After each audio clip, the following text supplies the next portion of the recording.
38 जिले, 243 विधानसभा सीट और हर सीट पर हमारी नजर बनी हुई है। न्यूज 18 पर आज आप पूरे दिन बने रहिए क्योंकि चप्पे चप्पे पर हमारे रिपोर्टर्स मौजूद हैं और पल पल की अपडेट सबसे सटीक सबसे पहले हम आपको देने वाले हैं। और अब कुछ ही घंटों का वक्त बच गया है, मात्र 2 घंटे का वक्त है जब वोटिंग काउंटिंग शुरू की जाएगी, ईवीएम खुलेगा और उसके बाद पता चलेगा कि इस बार बिहार में किसकी सत्ता की वापसी होने वाली है। क्या एनडीए की जीत होगी या महागठबंधन को इस बार जनता ने मौका दिया है।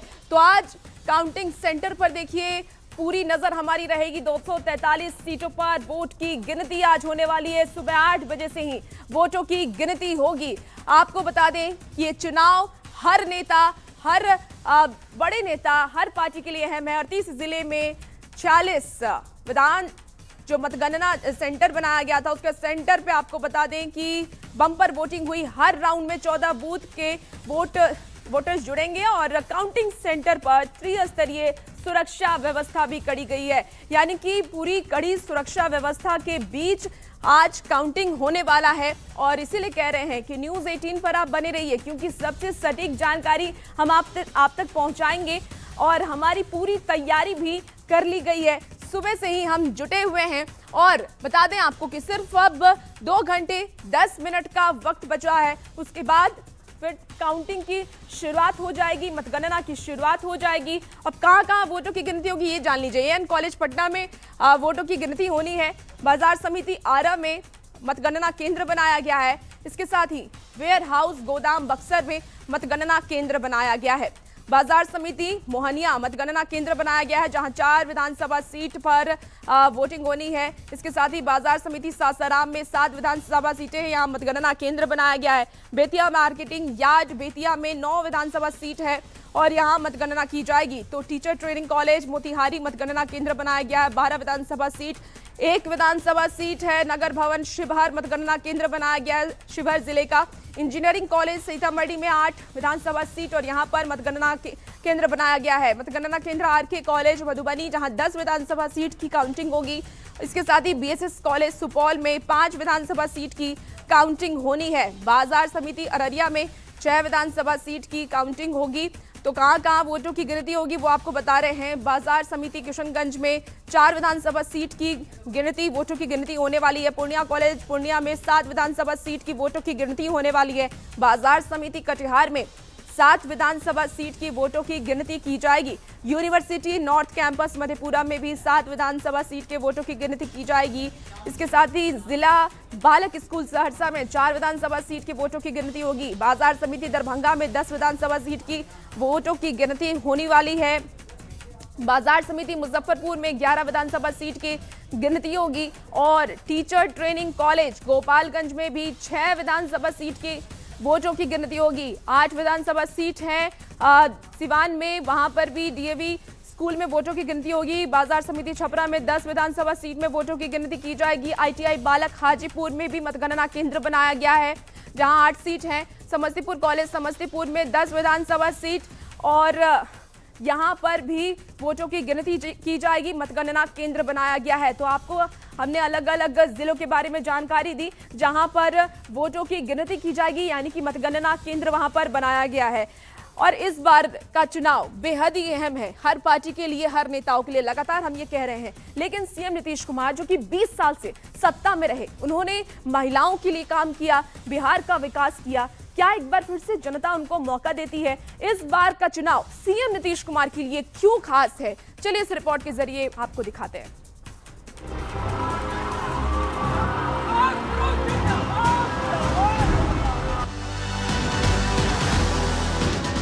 जिन्होंने सत्ता में आने के बाद बिहार को सुशासन का मॉडल दिया,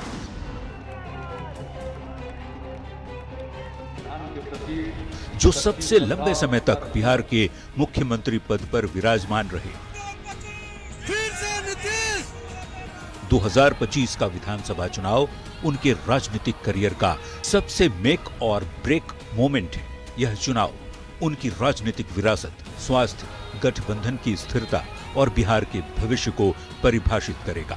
तो एक तो बिहार में विकास पुरुष और सुशासन बाबू के तौर पर उनकी छवि और मजबूत होगी।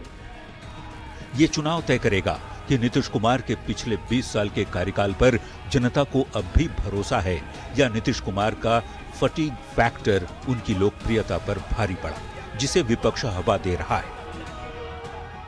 अगर जनता इस बार कुछ और निर्णय लेती है तो लगेगा कि शायद अब नीतीश कुमार का जो फटीग फैक्टर है, जिसके नैरेटिव बनाने की कोशिश विपक्ष ने की, उस पर मुहर लग गई। नीतीश कुमार अपने इतने लंबे कार्यकाल में एक साफ छवि कमाई है, जिस पर विरोधी भी सवाल उठाते संकोच करते हैं।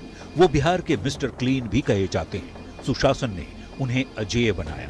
जो भी गठबंधन वे ज्वाइन करते हैं वही जीतता है, लेकिन 2025 में ये छवि चुनौती में है। जिस तरह से नीतीश कुमार ने संयम, मर्यादा और सुशासन दे करके बिहार को एक नई मुकाम तक पहुंचाया है, विकास के मार्ग को प्रशस्त किया है, फिर से एक बार मौका नीतीश कुमार को हमें देनी चाहिए ताकि इसकी गति को और धार मिल सके। साफ छवि और सुशासन के साथ उनके नाम के साथ एक और शब्द जुड़ा, पलटू का। जहां से हम लोगों का शुरू हुआ वही रहेगा, कभी बाएं दाएं इधर नहीं होगा। और 2020 से 2025 के कार्यकाल की बात करें तो 5 साल में उन्होंने 2 बार गठबंधन बदले। ये चुनाव तय करेगा कि बिहार की जनता नीतीश के पलटने वाले पॉलिटिकल स्ट्रेटजी से नाराज है या उसका उनकी छवि पर कोई असर नहीं है। यदि वे राजनीति की अपनी अंतिम पारी में जीत हासिल करते हैं और 10वीं बार मुख्यमंत्री बनते हैं और एनडीए के साथ मजबूती से खड़े भी रहते हैं, तो एक तो बिहार में विकास पुरुष और सुशासन बाबू के तौर पर उनकी छवि और मजबूत होगी। उन पर पलटू राम होने का जो दाग है वो भी धुल जाएगा। जाति की राजनीति के लिए बदनाम बिहार में नीतीश कुमार ने सोशल इंजीनियरिंग का फॉर्मूला अपनाया। ईबीसी, ओबीसी और महिलाओं में अपनी पैठ बनाई, जो बाकी दलों के लिए तोड़ना अब तक मुश्किल रहा है। पर इस बार उनके विरोधी भी इसी फॉर्मूले पर काम कर रहे हैं। इस बार यदि वे चुनाव हार जाते हैं तो उनका राजनीतिक पतन निश्चित है। फिर जेडीयू और उनके पुत्र निशांत के भविष्य के लिए भी बड़ा संकट खड़ा हो जाएगा। कुल मिलाकर देखा जाए तो 2025 का चुनाव नीतीश कुमार के करियर का टर्निंग पॉइंट है। अगर जीते तो एक और रिकॉर्ड बनाएंगे, हारे तो अपरिहार्य होने का रिकॉर्ड भी टूट जाएगा। Bureau report, news 18। तो सीएम नीतीश कुमार जो कि बिहार के मुख्यमंत्री रह चुके हैं, वो भी 20 साल। क्या 20 साल के बाद सीएम नीतीश कुमार की वापसी होगी? क्योंकि उनके स्वास्थ्य को लेकर के, उनके कामों को लेकर के लगातार विपक्ष की तरफ से निशाना साधा जा रहा था कि सीएम नीतीश कुमार का स्वास्थ्य अब खराब हो गया है, अब वो मुख्यमंत्री बनने के लायक नहीं है। लेकिन फिर भी सीएम नीतीश कुमार ने, हमने देखा किस तरीके से चुनाव प्रचार किया और कितना काम उन्होंने बिहार के लिए किया है, ये किसी से छुपा नहीं है। हर कोई ये कहता है कि